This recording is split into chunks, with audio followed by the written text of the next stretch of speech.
Bismillahirrahmanirrahim. Saya syukur sekali diberi kesempatan sowan sama Kiai Ma'ruf karena beliau juga mustasyar kami di PBNU. Dulu mimpin sebagai Rois Am dan dekat sekali dengan guru saya Kiai Haji Maimun Zubair. Terakhir ke sana sama Kiai Ma'ruf ya, sama-sama banyak kiai di acara Mbah Mun. Saya akan matur tidak banyak, tapi saya pastikan semua itu berdasar naskah yang ditulis Syekh Nawawi. Saya cerita yang serius itu 3, yang rileks 3. Di dulu itu lama itu ya rileks. Di antara tulisan Syekh Nawawi, saya ini termasuk pengagum Kiai Nawawi karena Kiai Maimun, putra Kiai Zubair itu saking senangnya Kiai Nawawi itu naskahnya itu banyak tentang Syekh Nawawi. Dan saya termasuk zuriyah kudus, saya masih keluarga dengan Raden Asnawi, masih keluarga karena sama-sama zuriyah dari Mbah Asnawi Sepuh. Itu yang akhirnya menikah Nyai Hamdana, yang dulu pernah dinikah Syekh Nawawi. Terus Nyai Hamdana itu dulu dengan Syekh Nawawi punya putri namanya Zuhroh. Setelah dengan Raden Asnawi punya anak dinamai Zuhri. Punya zuriyah, ada yang namanya Kiai Minan, Kiai Niam, terus punya anak-anak, di antaranya Kiai Hafid yang jadi menantu keluarga Saran. Saya kalau boleh cerita, saya ini khatam Tafsir Munir itu 3 kali. Dulu ngaji di Sarang 2 kali, terus belajar sendiri, terus mentakriri. Takriri itu beri catatan-catatan yang untuk meneguhkan satu rilis ya, atau satu tag atau satu ibarat yang diinginkan Syekh Nawawi. Saya beri beberapa contoh dan ini dipraktekkan di Indonesia. Orang Indonesia itu mesti hafal Fatihah dan semuanya merasa pintar. Itu ya barokahnya Syekh Nawawi, karena kata Syekh Nawawi itu semua Quran dikumpulkan di Fatihah. Fatihah itu dikumpulkan di Bismillah. Nah, Bismillah itu dikumpulkan di Ba. Baknya saja masih dikorting di titiknya saja. Jadi kalau orang bisa titik itu sudah menguasai satu Quran. Karena pikirannya Syekh Nawawi itu semua Quran itu menerangkan tauhid, dan tauhid itu dimulai dari ba. Ba itu bi kana makana wa bi yakunu ma yakun. Jadi karena saya, kata Allah, yang ada menjadi ada, yang enggak ada juga menjadi akan ada kalau Allah menghendaki wujud. Sehingga dulu Syekh Nawawi itu sudah sukses membuat pikiran kita itu rileks. Kalau nggak bisa Quran semuanya ya Fatihah. Kalau Fatihah nggak bisa ya baca Bismillah. Setidaknya orang Islam itu nggak boleh tercerabut dari Quran. Sehingga saya kalau baca teks-teksnya Syekh Nawawi itu punya pengaruh besar di cara pandang kiai-kiai Indonesia. Di antara yang paling monumental, dan setelah ini saya akan tidak menambahi juga tidak mengurangi, adalah Syekh Nawawi cara menganalisis surat Ar-Rum. Di Indonesia itu menerima faham beragama, tapi tidak menerima faham ateisme. Itu dulu zaman Rasulullah SAW Sugeng, itu ada kekuatan besar yaitu Romawi dan Persia. Singkat cerita, Persia ini tanpa nabi, tanpa kitab suci, yang Romawi ini punya nabi dan punya kitab suci. Meskipun versi mereka. Ketika orang Persia mengalahkan Romawi, itu nabi terus dicibir, diolok-olok sama orang kafir Mekah. Muhammad, kawan kamu yang punya kekuatan langit, maksudnya punya kitab suci, ternyata kalah. Paling kamu juga kalah dengan kita yang tanpa pegangan langit. Nabi itu susahnya minta ampun. Karena Nabi tidak bisa membayangkan kalau kehidupan manusia itu tidak dipandu agama, tidak dipandu kitab suci. Meskipun zaman itu ya Romawi itu tidak Islam. Kemudian kata Nabi diberitahu Allah Ta'ala antara 3 sampai 9 tahun pasti Romawi akan mengalahkan Persia. Dan itu enggak dianggap kemenangan Romawi mengalahkan Persia, tapi menangnya ahli kitab, orang yang berpegangan kitab suci mengalahkan orang yang tidak berpegangan kitab suci. Dan saat itu Allah ngendikan wa yauma idzi yafrahul mu'minun, di hari kemenangan Romawi mengalahkan Persia atau kemenangan ahli kitab terhadap non ahli kitab, itu orang mukmin itu senang sekali. Sangat senang. Ini saya baca di tagnya Syekh Nawawi supaya di sini Anda tidak mendengarkan pendapat saya, memang benar-benar mendengarkan apa yang dikatakan Syekh Nawawi. Saya baca tidak, ya niru-niru Kiai Ma'ruf. Tadi beliau masih ngendikan secara fasih, ngendikan usul fikih, kaidah fikih, karena ilmu beliau dengan kita ini bersanad yang sama. Dulu Mbah Mun ngaji Mbah Karim yang ngaji Mbah Hasyim. Jadi Mbah Hasyim ngaji Syekh Khalil. Kalau saya lewat sanad kudus ya diantaranya saya lewat Syekh Nawawi Al-Bantani. Nanti saya baca beberapa sanad Syekh Nawawi. Kata Syekh Nawawi Al-Bantani, beliau ngendikan wa yauma idzi yafrahul mu'minuna bi nasrillah wa yawma idh yaghlibur rumu ala farisa yafrahul mu'minuna bitaghlibillah man lahu kitabun ala man la kitabalah wa yafrahuna biwalabatihim al-musyrikina bi badrin. Jadi bangsa Indonesia itu terbiasa berkawan sama orang yang beragama, tapi tidak biasa berkawan dengan orang-orang yang tidak beragama. Itu karena Imam Nawawi mengatakan, Syekh Nawawi, wa naktubu maqaddamu atharohum, pikiran besar Syekh Nawawi adalah ketika orang Romawi mengalahkan Persia, itu cara berpikir Imam Nawawi itu mengalahkannya orang yang berkitab, mengalahkan yang tidak berkitab. Jadi ini bukan pendapat saya, juga bukan pendapat siapapun, tapi murni saya baca teks yang dari Syekh Nawawi. Sehingga kita secara psikologi, kita ini kan misalnya saya aja lah contohnya. Misalnya saya miskin, ada petinju, orang miskin kulit hitam bersama orang kaya. Kalau yang menang yang miskin tuh ikut seneng, padahal ya tidak ikut menang. Karena kayak terwakili. Dulu kata Syekh Nawawi, itu juga pikirannya begitu. Ini saya baca ini kata Syekh Nawawi. Misalnya seperti itu zaman itu. Wa sababu nuzuli hadil ayat annahu kana baina Faris war Rum qitalun. Wa kana al musyrikun yawadduna antaghliba farisu ar-Ruma. Di anna Faris kana majusian ummiyin wal muslimuna yawadduna ghalabatar Rum ala Faris liqaunihim ahlal kitab. Jadi dulu itu kata Syekh Nawawi, pikirannya orang Islam, boyo yang menang itu ahli kitab karena sama-sama punya agama, punya peradaban. Jangan sampai yang menang itu yang tidak punya kitab, tidak punya peradaban. Jadi itu saya yakin yang mengilhami para guru-guru kita, para kiai-kiai kita bikin Pancasila, diantaranya yang membentuk Pak Karno, karena Pak Karno ya dulu ngaji sama Gus Sokraminoto, ngaji sama orang-orang pinter. Kita ini berketuhanan. Jadi itu ciri khas Syekh Nawawi diantaranya. Kemudian beliau menganalisis kemenangan. Kemenangan itu ketika orang Islam sudah kuat. Ini halaman 424. Ini nanti kita bisa tinggal di sini sebagai hadiah sama Gus Syauqi sama keluarga besar Pondok Tanara. Nabi itu orang yang nggak suka duniawi, tapi kenapa sih Nabi harus menang? Nabi Sulaiman akhirnya menang, Nabi Dawud akhirnya menang, Nabi Ibrahim ya akhirnya menang, Nabi Musa akhirnya juga menang, dan Rasulullah SAW juga akhirnya mengalami kemenangan. Itu cara menganalisis Syekh Nawawi Al-Bantani. Kata beliau, iqamati alamatir riyasah, supaya kepemimpinan Islam itu kelihatan. Fala yabqa mayaqdiru alal ikrah alal kufri. Jadi kalau kita menang, baik secara politik maupun ekonomi atau kultur, setidaknya tidak ada lagi kekuatan manapun yang memaksa kita untuk menjadi kafir atau menjadi salah.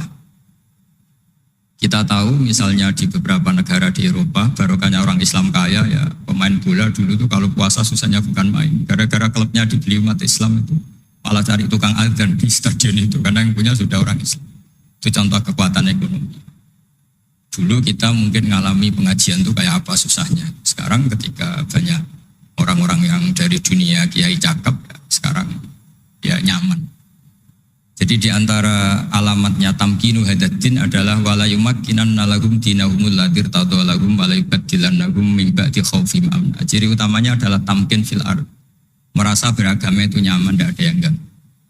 Itu zaman itu Syekh Nawawi sudah menganalisis kenapa sih Nabi harus menang. Kata beliau supaya la yabqa mayaqdiru alal ikrah alal kufri. Ini tafsir di ayat wa yahdiyaka siratan mustaqima ketika Syekh Nawawi menerangkan kenapa Nabi harus menang di halaman 424 surat Al-Fatih.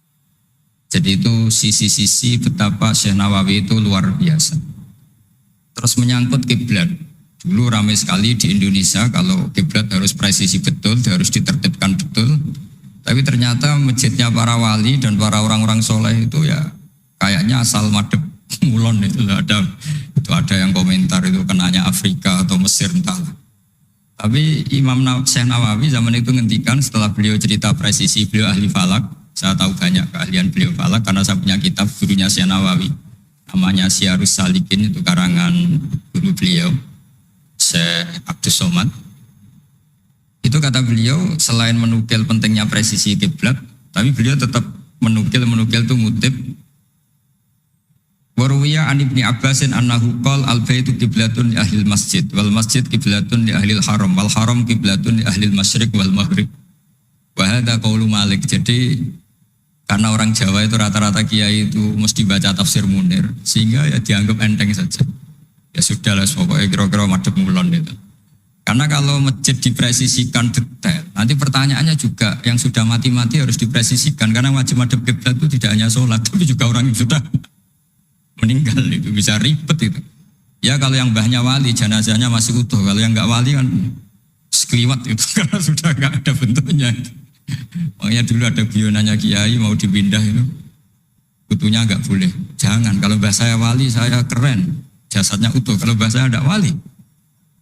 Jadi ya, tapi apapun itu saya cerita betapa efek dari pikiran besar Syekh Nawawi itu mempengaruhi kita sehingga dulu masjid-masjid, musola-musola itu ya tetap hati-hati lah, tapi ya tetap saja agak longgarnya lah, ada longgarnya karena beliau tetap mengutip wal haram qiblatun lil adil masyriq wal maghrib. Jadi tidak hanya Mekah dengan makna Ka'bah atau dengan makna Masjid Haram, tapi semua tanah. Dan itu bisa 25 atau 20 kilo persegi. Kemudian ini biar benar-benar halnya Syekh Nawawi. Jadi saya tidak cerita pikiran saya, tapi murni cerita Syekh Nawawi, murni cerita Syekh Nawawi. Saya punya naskah banyak karena memang saya nekuni betul. Saya khatam, kalau enggak 3 kali saya khatam tafsir Munir. Ketika beliau menafsirkan fa inna hizballahi humul ghalibun. Ini favorit saya di Syekh Nawawi. Pasukan Allah itu pasti menang, ya. Pasukan Allah itu pasti menang. Tapi beliau dengan unik menjelaskan, ya ini supaya benar-benar Syekh Nawawi ya, tidak menambahkan, tidak mengurangi. Di halaman 278. Jadi ngaji pakai kitab itu untungnya 2. 1 mengutip, 2 terus gak usah mikir gitu. Jadi baru saya mikir nanti salah di depan Pak Wapres, di depan orang-orang pinter malah sakit atau goblok gitu. Jadi kalau nukil kan aman. Paling salah baca. Kayaknya enggak lah, saya pernah ngaji 3 kali. Kayaknya enggak, tapi kalau misalnya salah itu apa-apa. Bismillahirrahmanirrahim. Fa inna hizballahi humul ghalibun. Kata Syekh Nawawi, wa may yattakhidum terus hum al-ghalibuna ala a'daihim bil hujjah fa innaha mustamirratun abadan amma bisolah wa daulah faqad digulabun. Ini termasuk yang unik dari Syekh Nawawi. Kata beliau, Islam itu akan selalu menang secara argumentatif. Bahwa ada sekolah perbandingan agama, bahwa ada kajian agama. Asal yang dikaji Islam ya, bukan orangnya. Kalau orangnya ya macam-macam. Itu pasti argumentasinya itu meyakinkan karena hujjah bahwa Allah itu satu, bahwa kita harus berakhlak, kita harus meninggalkan narkoba, harus meninggalkan perzinahan. Itu argumentasinya mantap, secara uluhiyah mantap, secara sosial juga mantap. Tapi kalau secara kekuatan politik mungkin akan selalu ada, meskipun inginnya kita tidak ada, orang-orang Islam yang minoritas di negaranya atau dengan tanda kutip tertindas di negaranya. Zaman itu Syekh Nawawi sudah ngendikan yang pasti menang itu bil hujjah fa innaha mustamirratun abadan. Ini di halaman 278. Amma bisolah wa daulah faqad yughlabun. Kalau kekuatan struktural negara atau politik atau ekonomi, ya namanya hukum sosial ya kadang kalah. Dan itu dibuktikan secara lahir. Dulu Rasulullah itu pernah kalah di perang Uhud secara lahir. Ya karena itu fisik. Tapi kalau argumentasi logika Islam itu tetap kul falillahil hujjatul baligh. Logika Islam adalah logika yang kelima. Saya kalau didatangi beberapa dosen dari Jogja, saya sering cerita logika Islam yang paling kelima itu diantaranya saya sering memberi contoh. Ini misalnya saya megang kertas, ini besi. Pasti orang itu bilang besi sama kertas itu kuat besi. Tapi Anda salah. Secara materi memang besi lebih kuat ketimbang kertas. Tapi masalahnya yang mengendalikan saya ingin menghancurkan besi sementara ingin menyimpan kertas. Artinya Islam itu mengajarkan kita itu kabeh biadillah. Apa artinya besi kalau di bawah rencana dihancurkan? Apa lemahnya kertas ketika rencananya diabadikan? Nah, ini pentingnya Islam. Artinya apa? Ketika Islam bilang al-amru biadillah, itu tidak bisa ditawar. Meskipun apapun kekuatannya tetap menang Allah. Seperti tadi, saya megang besi sama megang kertas. Orang tak tanya pasti bilang kuat besi. Tapi kata saya, Anda keliru. Karena saya punya rencana menghancurkan besi, mengabadikan kertas. Artinya Islam itu mengajari tadi. Seperti yang dikatakan Kiai Ma'ruf, la haula wala quwata illa billah. Apapun ilmu kita harus digarisbawahi secara materi kuat besi, secara materi kertas lebih rentan. Tapi harus ditambahin, tapi hakikatnya terserah yang mengendalikan. Jadi di sini Islam mensifati Allah biyadihi malakutu kulli syai'. Ya terserah Allah. Jadi teori la haula wala quwata illa billah itu tidak perlu diperbandingkan atau diperbenturkan dengan teori usaha. Kalau ada penyakit ya kita usaha. Ada di kitab Ihya, di kitab Dawa itu diterangkan Nabi Musa itu pernah sakit karena beliau merasa dekat sama Allah itu gak berobat, tambah sakit, tambah dikasih nasihat para dokter tetap gak mau berobat. Akhirnya Allah sendiri yang ngasih tahu, udah kamu berobat saja, bukankah terserah jenengan Gusti? Terus kata Allah, apa kamu mau bilang saya bikin sesuatu itu udah ada gunanya? Masa Allah bikin jahe ditanya, apa betul Gusti ini menghasilkan badan? Saya tidak tahu, saya bikin juga gak jelas, kan gak mungkin seperti itu. Tetap kata Allah, fa'ena atau hikmati. Lalu hikmah saya bikin sesuatu dengan fungsi tertentu, lalu gunanya apa? Kalau semuanya tidak ada gunanya. Semenjak itu Nabi Musa percaya atau mau ikhtiar dengan obat. Tapi obat saja tidak cukup, tetap al-amru biyadillah. Saya sering kalau ngaji bilang, kita takut COVID, ternyata nyuwun sewu mati kita kecelakaan. Kita takut penyakit tertentu membunuh, ternyata mati kita kesetrum listrik. Tetap kita butuh tawakal. Meskipun bersamaan dengan itu tetap ada usaha melawan COVID, ingin menghilangkan penyakit-penyakit itu. Tapi tetap al-amru biyadillah. Sehingga ada keserasian syariat dan keserasian hakikat. Tapi saya pastikan Syekh Nawawi ini memang luar biasa. Jadi beliau menghentikan banyak hal yang menurut saya itu luar biasa. Jadi saya mengkaji tafsir Munir itu, di antara khas-khas beliau adalah beliau bisa cerita tentang tentang kekuatan-kekuatan Allah Ta'ala dengan cara yang rileks.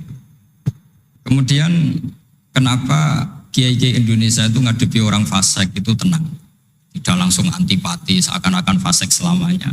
Yang soleh juga tidak jumawa seakan-akan soleh sampai mati. Karena kata saya Nawawi itu ketika menafsirkan wa yu'adzibal munafiqina insya'a wa yatub. Namanya hukum sosial sudah saja yang sekarang fasik suatu saat soleh, yang sedang soleh suatu saat fasik. Karena Allah itu bisa saja merubah. Orang munafik yang kayak apa biadabnya, kayak apa salahnya, itu Allah ketika cerita tentang dirinya wa yu'adzibal munafiqina insya'a. Allah ya bisa saja menyiksa orang munafik insya'a. Tapi tetap ada kemungkinan au yatuba atau Allah memberi tobat. Nah barokahnya itu kadang-kadang kita sebagai GNU itu dikritik gak jelas. Ya kita memang gak mungkin jelas, memang potensinya ya yang sedang soleh ya bisa salah, yang sedang fasik ya bisa benar kan. Karena al-amru biyadillah. Itu ciri khasnya Nawawi. Jadi beliau dan itu membentuk kita semua di halaman 251 juz 2 beliau ngendikan haitsu razaqahum al-iman.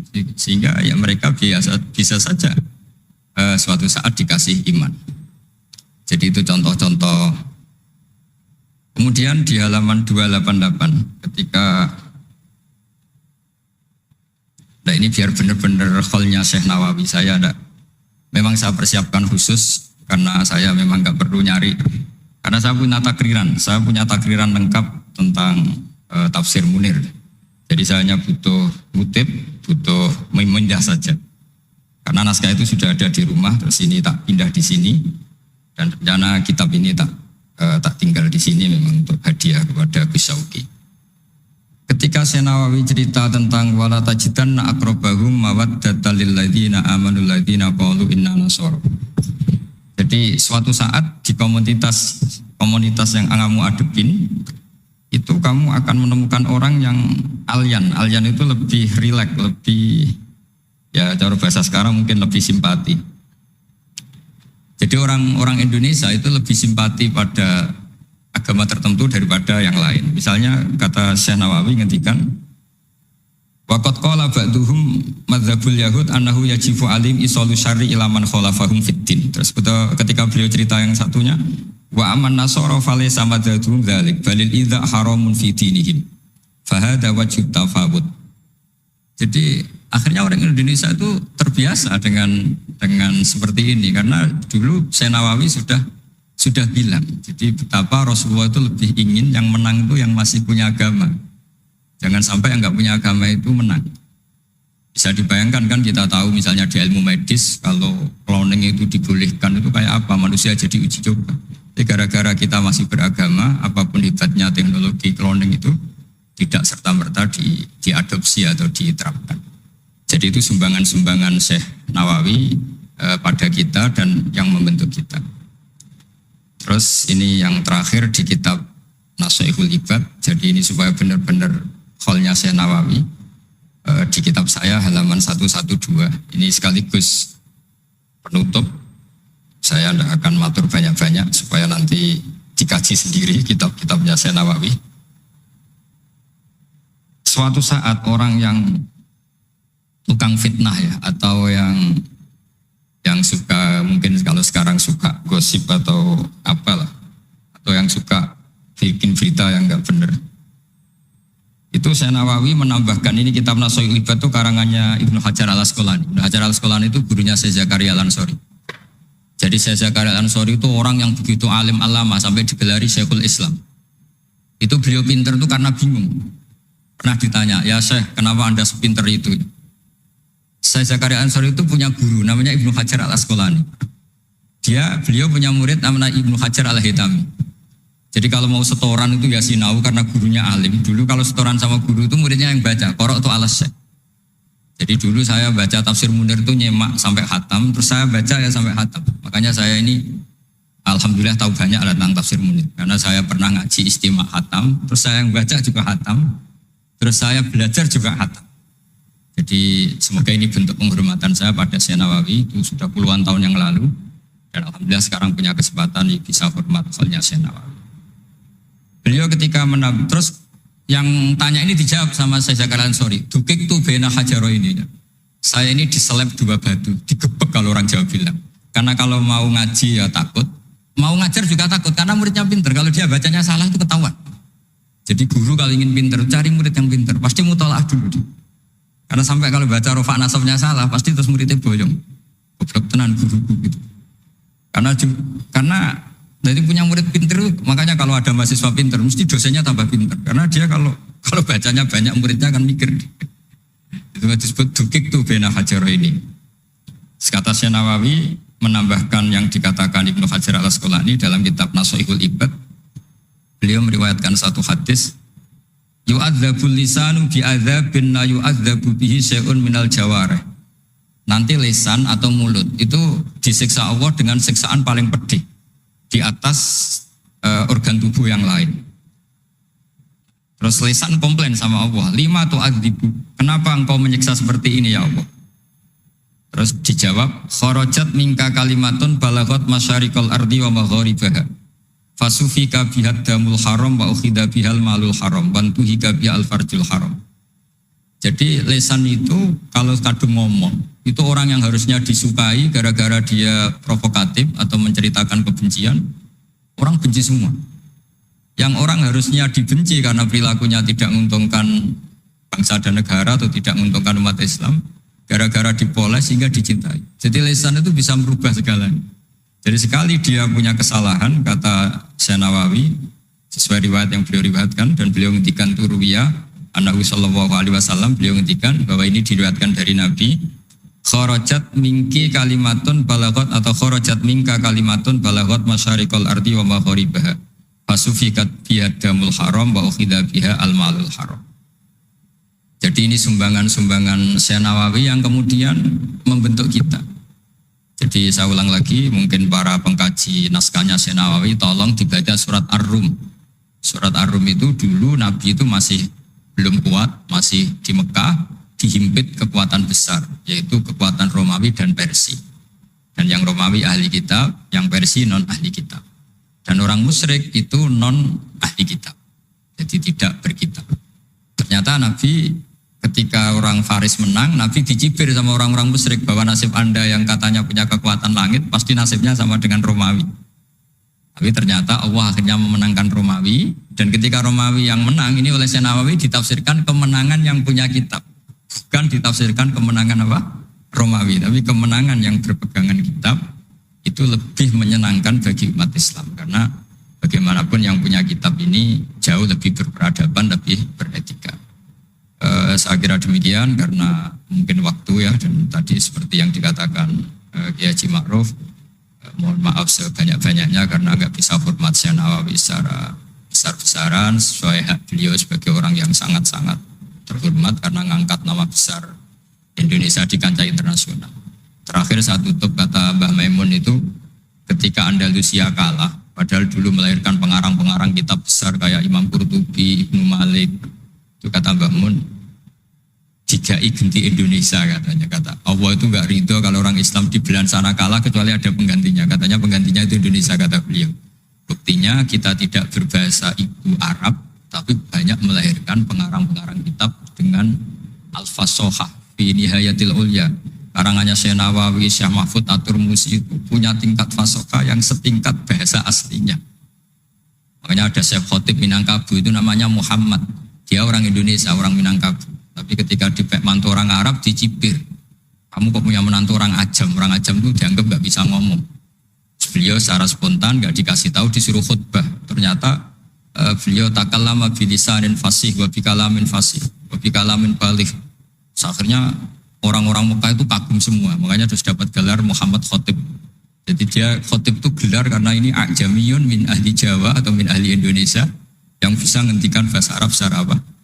Fasih. Jadi semenjak itu terus ada gerbong besar setelah Syekh Nawawi itu banyak lah, ada Mbah Soleh Darat, ada Syekhona Khalil, terus Topko Sania, ada Syekh Mahfud, macam-macam, terus Topko Salisa, ada Mbah Hashim, ada Mbah Wahab, ada Raden Asnawi dan seterusnya dan seterusnya.